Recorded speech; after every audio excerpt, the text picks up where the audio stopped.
मध्य प्रदेश के एक शहर की यह घटना है, बड़ी भी अच्छी अजीब है और रोचक है और बहुत ही जानकारी से भरपूर है। वीडियो को लास्ट तक जरूर देखिएगा। नमस्कार, मैं हूं सुदेश कुमार और मेरे गोपाल चैनल में आपका स्वागत है। दोस्तों, अनूप नाम का एक लड़का जो कि 8वीं क्लास में पढ़ा करता था और उसके पिता जो थे वो अध्यापक थे। बच्चा पढ़ने में बहुत होशियार था, पिता का कहना मानता, माँ की सेवा में रहा करता और बच्चा बड़ा होकर के बड़ा अफसर बनना चाहता था कि बाबा बाबा मैं बहुत बड़ा अफसर बनूंगा। तो दोस्तों, अब वह इसी उद्देश्य को अपने मन में लेता हुआ तैयारी करने लगता है। 8वीं से 10वीं में आता है, 10वीं से 12वीं में, 12वीं से BA की ग्रेजुएशन करता है और फिर वह एग्ज़ाम देता है सरकारी टेस्ट का। तो अब यहाँ पर दोस्तों वह SDM बन जाता है। बेटा SDM बन चुका था। शहर में ये लोग रहा करते थे, मध्य प्रदेश के एक शहर के अंदर।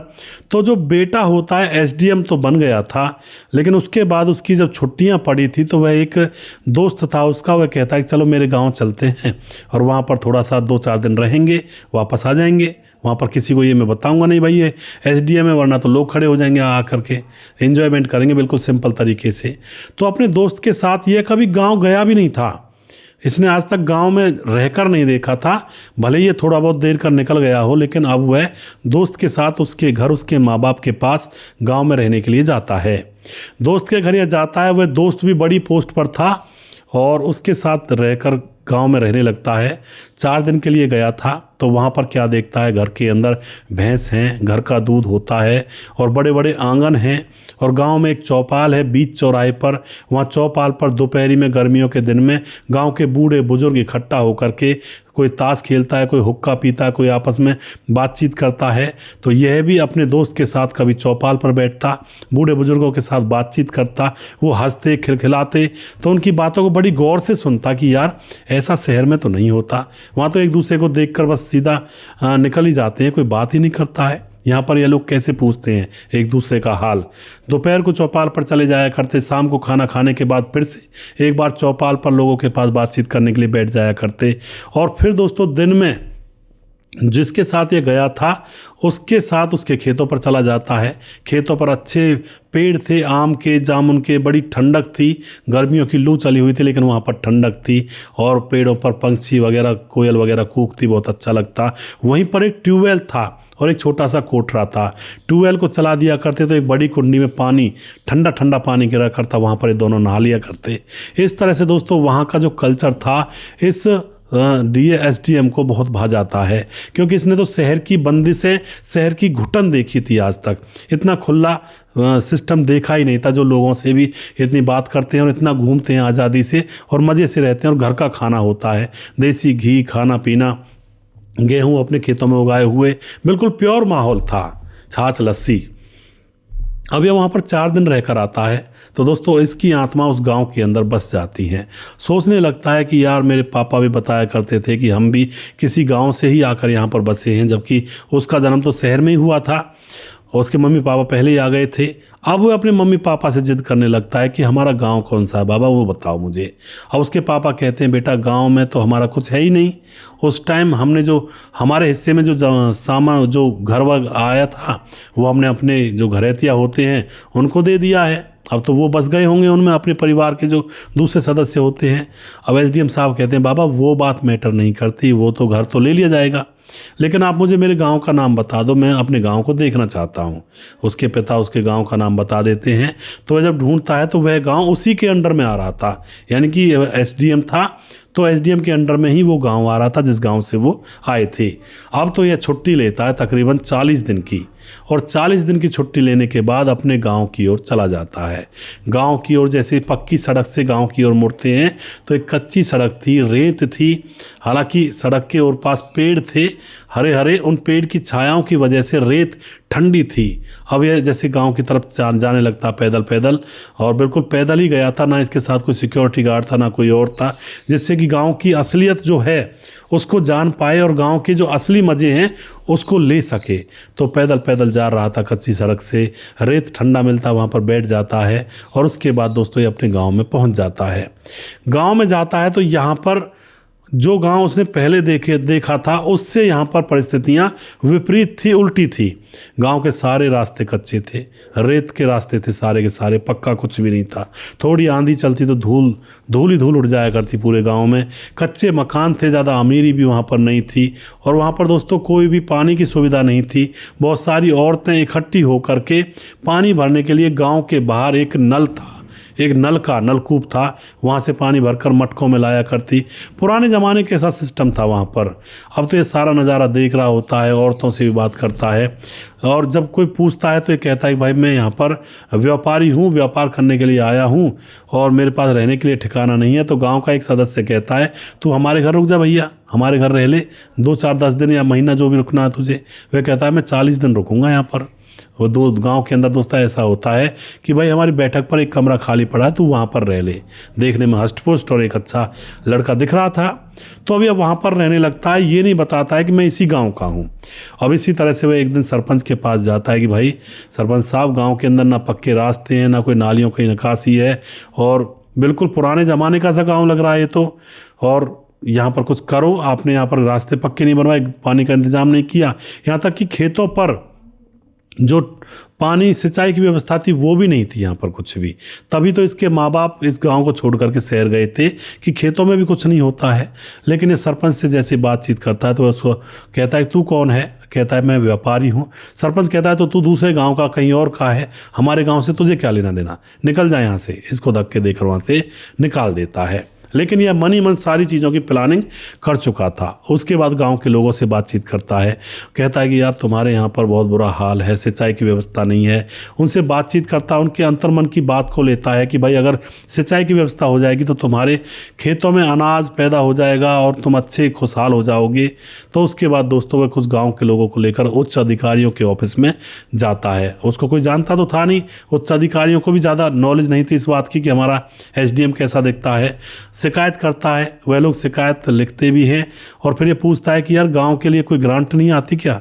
तो वह लोग बताते हैं कि बहुत सारी ग्रांट आती हैं, लेकिन आपका सरपंच बड़े अधिकारियों से मिलकर खा जाता है, जो भी वहाँ पर परफॉर्मा निकलवाया जाता है।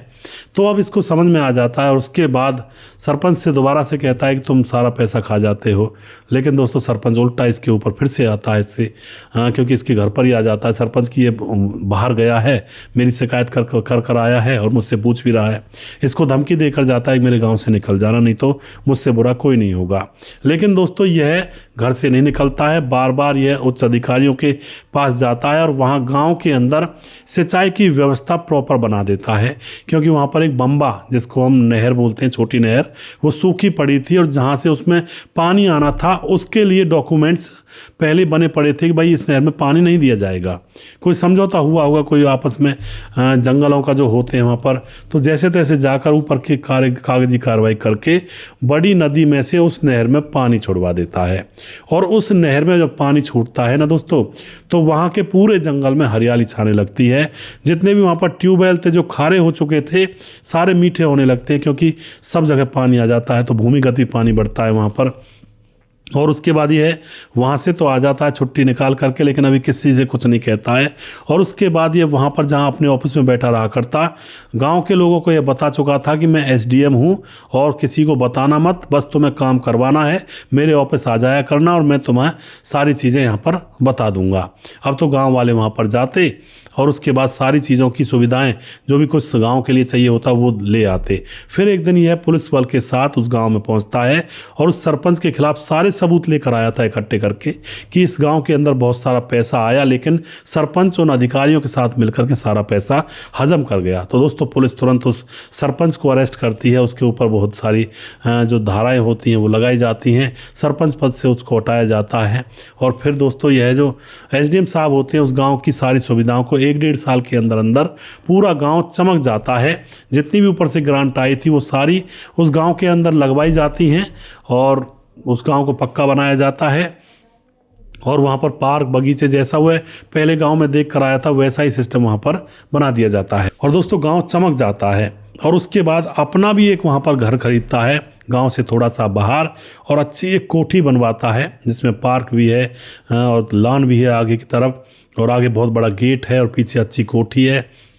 और उसके बाद दोस्तों अब वो अपने माँ बाप के पास बैठता है।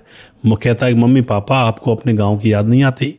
पापा कहता बेटा क्या याद आएगी, वहाँ पर कोई साधन नहीं है, वहाँ पर खेती बाड़ी भी नहीं होती, हमारे तो खेत पड़े हुए हैं, उनको पट्टे पर देकर आते हैं। हालांकि घर का जो ज़मीन थी हमने बेच दी, भाईचारे में बांट दी और उनसे पैसे ले लिए, भाई ये तुम ले लो, हमें पैसे दे दो, लेकिन ज़मीन अभी भी है, खेती होती नहीं, वहाँ पर कुछ होता नहीं, रास्ते कच्चे हैं, कीचड़ हो जाता जब बारिश होती है, शहर के लिए कोई सड़क भी नहीं है। लेकिन बेटा अब मुस्कुराता है और कहता है बाबा और माँ चलो मेरे साथ, आपको गांव घुमा कर लाता हूँ। जैसे ही दोस्तों वो उनको गांव ले जाता तब माँ बाप की आंखें चमक जाती हैं कि गांव हमारा इतना सुंदर और हम कहाँ शहर में भीड़ भड़ास में पड़े हुए हैं। और दोस्तों वह अपने गांव को बड़ा मुस्कुरा कर देखते हैं गाड़ी से, और फिर यह लड़का अपने घर पर ले जाता है माँ बाप को। इतनी बड़ी कोठी थी, माँ बाप कह रहे होते हैं बेटा यहाँ पर कहाँ पर ले जा रहा है, किसी के घर में क्यों गाड़ी घुसा रहा है।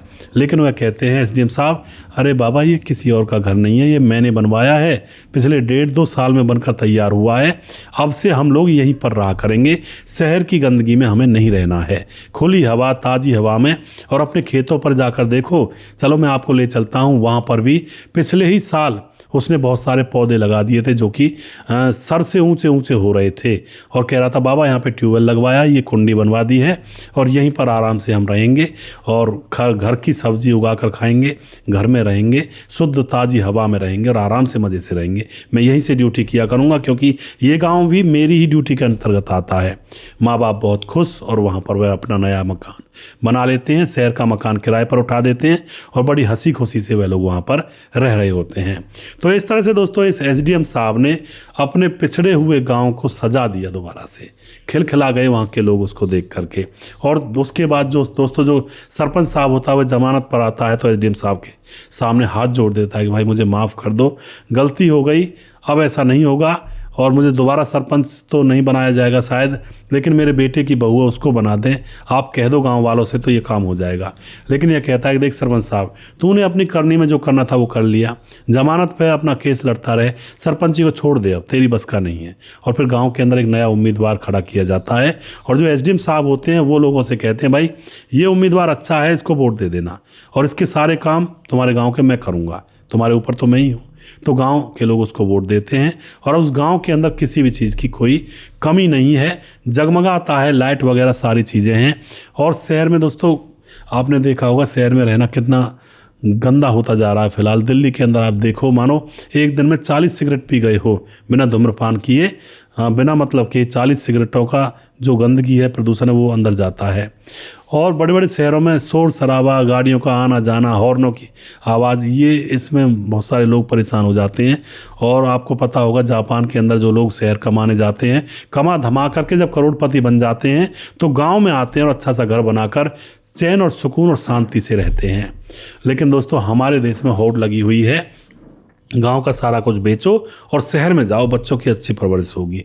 कुछ परवरिश नहीं होती शहरों में, गांव में रहोगे तो लोग गांव में रहने के लिए तरसते हैं।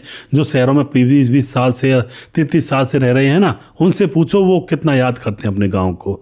गांव की जो सभ्यता है अभी भी गांव में भाईचारा, आपस में बातचीत करना, एक साथ बैठकर किसी भी मुद्दे पर चर्चा करना, ये बहुत ही अलग बात होती है। शहरों में ऐसा नहीं होता है, वहाँ पर तो न जाने कहाँ कहाँ से लोग इकट्ठे होकर एक कॉलोनी बनाते हैं, उनमें वो भावनाएँ नहीं होती हैं जो गाँव के अंदर एक पारिवारिक भावना बन जाती है, जो कि युगों युगों से लोग वो साथ रहते आ रहे हैं।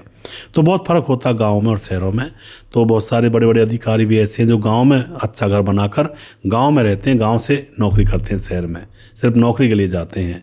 तो शहर इतना अच्छा फ़िलहाल नहीं है, गाँव बहुत अच्छे हैं।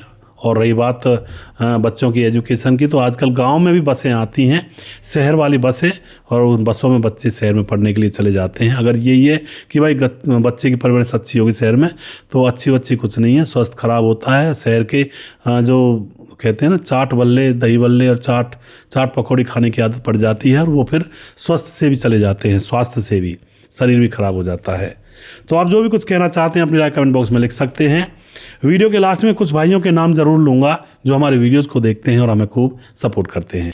हमारे साथ सुजीत कुमार हैं, पंकज कुमार हैं, समाधान पाटिल, जसवंत सिंह चौहान हैं, सिक्रम राज कमेंट करते हैं, उसके बाद चंद्रशेखर कमेंट करते हैं, राम शब्द कमेंट करते हैं, सूरज डीओ फिजी से हैं, और उसके बाद हमारे साथ सुरजीत कुशवाहा हैं, रजत सैनी हैं और सुदर्शन शर्मा हैं, संजीव कुमार नेपाल से, गीता अग्रवाल कमेंट करते हैं, बहुत बहुत धन्यवाद करते हैं जी। नरेश कुमार कमेंट करते हैं, आराध्या नंदनी हैं, अमित पटेल हैं बिहार बेलवा से, KM सेठी हैं, और उसके बाद हमारे साथ राजकिशोर चौरसिया महाबलेश्वर महाराज से हैं, राधेश्याम शर्मा सिरसी जयपुर राजस्थान से हैं, राम मोहम्मद यासीन लाहौर पाकिस्तान से, सुशील चौधरी हमारे भाई लगातार कमेंट करते हैं, और जिस भाई का नाम नहीं आया है वो भाई अपना अगला वीडियो में ज़रूर देखे। दुर्योधन भाई हैं, राम गोसाई हैं, मोनू जैन हैं, और गीता गंगवार हमारी बहन कमेंट करती हैं। तो अगला वीडियो बहुत जल्दी फिर से लेकर आऊँगा, तब तक आप खुश रहें, सावधान रहें। जय हिंद, जय भारत।